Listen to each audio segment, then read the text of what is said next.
आवाज जनतेचा, लढा सर्वसामान्य जनतेच्या न्याय व हक्कांसाठी।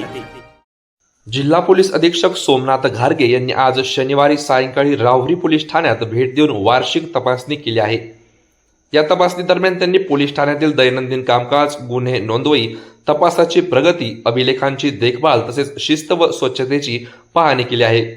यावेळी त्यांनी प्रलंबित गुन्ह्यांचा आढावा घेत पोलीस अधिकारी व कर्मचाऱ्यांना गुन्हे उघडकीस आणण्यासाठी अधिक प्रभावीपणे काम करण्याच्या सूचना दिल्यात।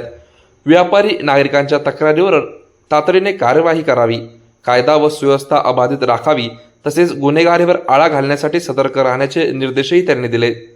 तसेच पोलीस कर्मचाऱ्यांच्या अडचणी जाणून घेत त्यावर योग्य तोडगा काढण्याचे आश्वासन दिले।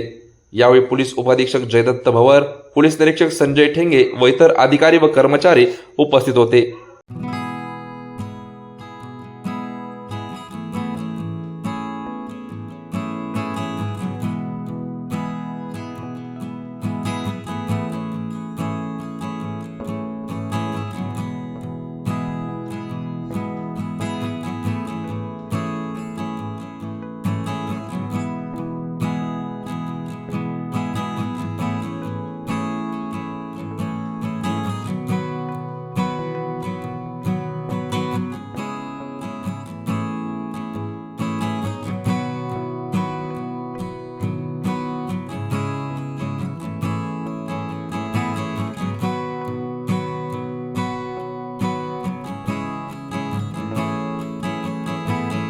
नवनवीन घडामोडी आणि सत्य बातमी पाहण्यासाठी आजच आमच्या YouTube चॅनलला सबस्क्राइब करा, शेअर करा आणि लाईक नक्की करा।